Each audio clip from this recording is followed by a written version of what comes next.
Okay, found my digital scale, so I'm going to weigh the bike, give us an idea of how much it weighs. I've got it set to pounds because I'm old school. Hang on.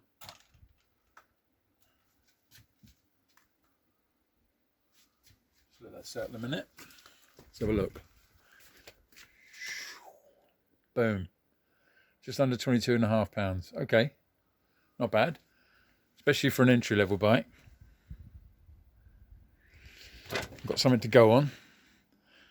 I reckon I can probably get that down to under 22 pounds just by cutting the bars down, take an inch off of each end, cut the seat post down. Should easily come under 22 pounds then. And I've got something to work on. I can always upgrade parts as I go along, get the weight down a bit more. But I'm happy with that. Pretty good going. All right, thanks for watching. See you next time. Bye.